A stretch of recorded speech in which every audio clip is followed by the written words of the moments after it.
Hello friends, welcome back to our YouTube channel. ये है हमारा हीरो प्लेजर 2011 मॉडल और इसके पीछे के एक्सेल के बेरिंग ख़राब हो चुके हैं।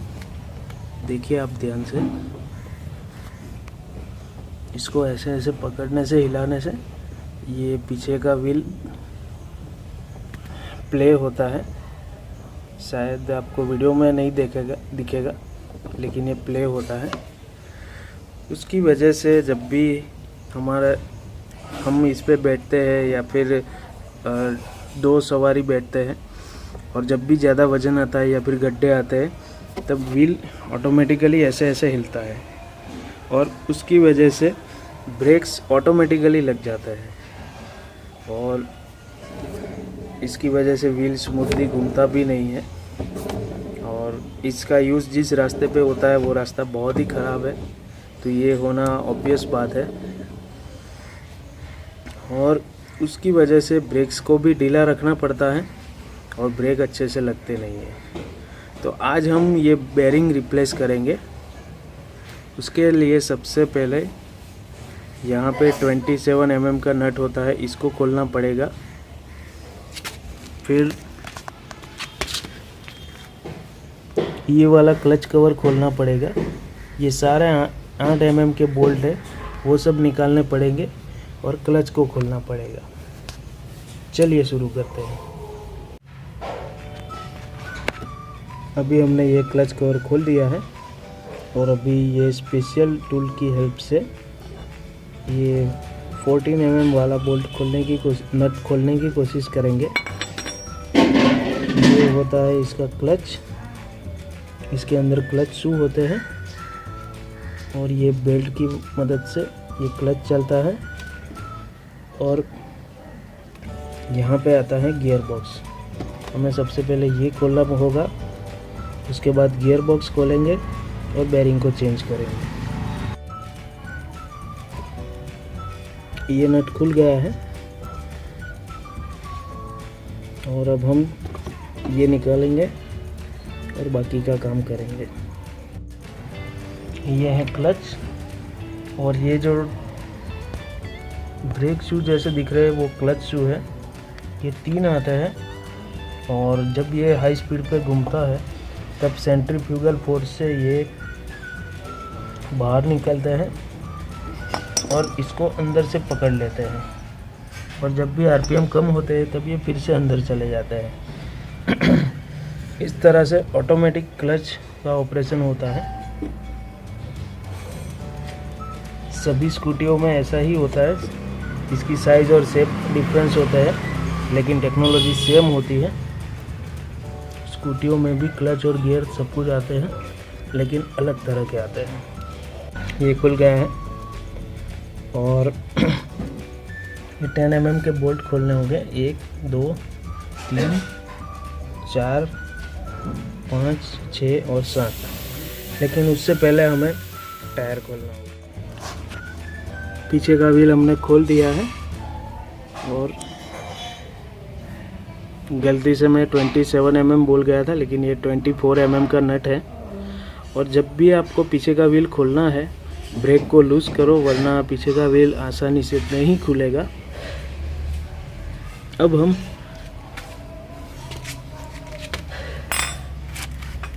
सबसे पहले ये पुराना गियर ऑयल निकालेंगे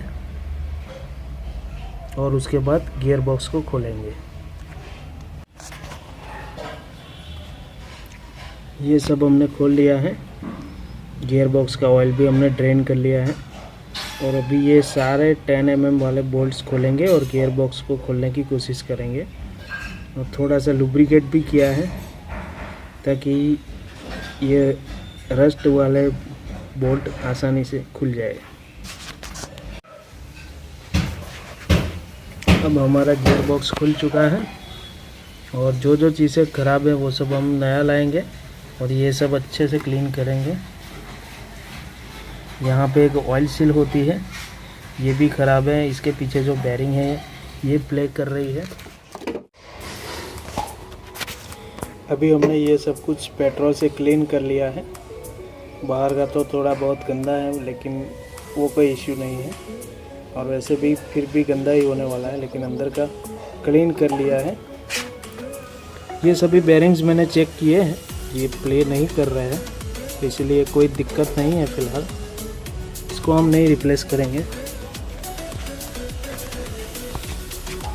ये सब कुछ हमने क्लीन कर लिया है।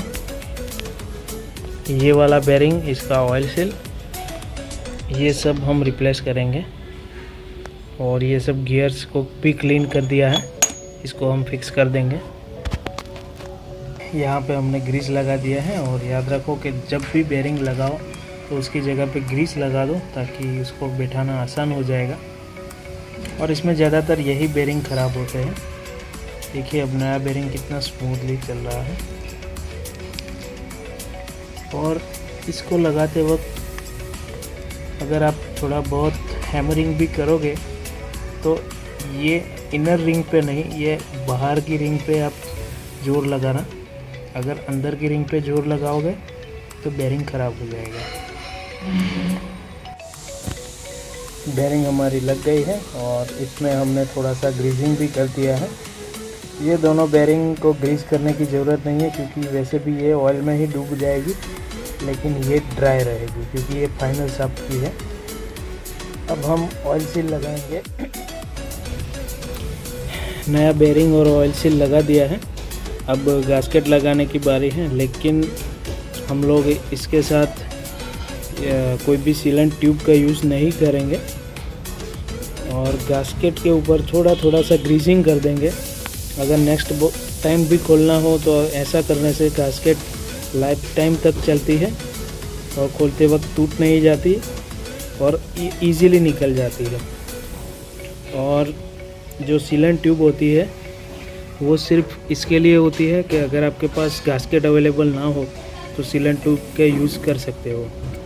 दोनों का एक साथ यूज़ करने का कोई मीनिंग नहीं बनता।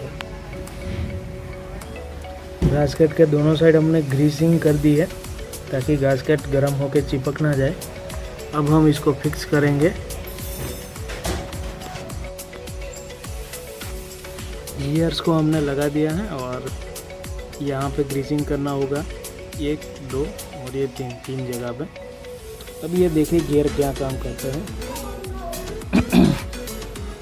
इसके आरपीएम देखो, और लास्ट गियर के आरपीएम देखो कितना कम हो जाते हैं। जितना आरपीएम कम होता है उतना टॉर्क बढ़ जाता है, और ये गियर बॉक्स यही काम करता है। अब हम इसको लगा देंगे। हमारा गियर बॉक्स लग चुका है, और लगाते वक्त एक बार इसको घुमा के देख लो कि स्मूथली चल रहा है या नहीं। और अभी हम ये सारे बोल्ट लगाएंगे। हमारा गियर बॉक्स फिक्स हो चुका है, और सारे 10 mm वाले बोल्ट हमने टाइट कर लिए हैं। ये 2 गियर बॉक्स के ड्रेनेज के लिए हैं, ऑयल ड्रेनेज करने के लिए। और ऐसे कोई भी ऑयल वाले बोल्ट को ज़्यादा टाइट नहीं करना चाहिए। अभी हम ऑयल डालेंगे। ये ऑयल निकालने के लिए है, और ये ऑयल डालने के लिए है। हम लाए हैं ये वाला oil, Castrol scooter gear oil, और इसको डायरेक्ट यहाँ से तोड़ के डायरेक्टली फिलअप कर देना चाहिए। ये अच्छा वाला ऑयल है, सस्ता भी मिलता था 30 रुपये वाला, लेकिन हमने अच्छा लिया क्योंकि ये गाड़ी अपनी खुद की है। गियर ऑयल हमने भर दिया है, और दोनों बोल्ट को टाइट कर दिए हैं। 0.12 लीटर मतलब 120 ml ऑयल आता है। और ये बोतल भी 120 ml का ही होता है। अगर थोड़ा बहुत कम ज़्यादा हो जाए तो भी कोई ज़्यादा दिक्कत नहीं होती, क्योंकि ये गियर ऑयल है, और ये हर 10,000 किलोमीटर पे चेंज करना होता है। वैसे कुछ लोग तो इसको लगाने के बाद भूल ही जाते हैं कि ऐसा भी कुछ आता है। अब हम क्लच असेंबली इंस्टॉल करेंगे। क्लच को हमने फिक्स कर दिया है, और अब हम क्लच कवर को लगाएंगे। उसके बाद ब्रेक लगाएंगे और गाड़ी चालू करेंगे। दोस्तों अब हमारी गाड़ी चलने के लिए बिल्कुल रेडी है, और ब्रेक भी अच्छे से लग रही है, पीछे का व्हील भी अच्छे से घूम रहा है। और अगर आपको भी डाउट है कि आपके पीछे का बेरिंग ख़राब हो गया है तो उसको चेक करने के लिए एक आसान शॉर्टकट है। गाड़ी जब मेन स्टैंड पर हो तब आपको पीछे का ब्रेक बहुत ही लूज़ लगेगा, लेकिन जब भी आप बैठे हो तब आपको पीछे का ब्रेक बहुत ही हार्ड लगेगा। वो आप खुद पे अपनी गाड़ी से चेक कर सकते हो। लेकिन फ़िलहाल गाड़ी बहुत ही स्मूथ चल रही है और अपना प्रॉब्लम सॉल्व हो गया है। वीडियो को देखने के लिए धन्यवाद। आपका दिन शुभ रहे। जय हिंद।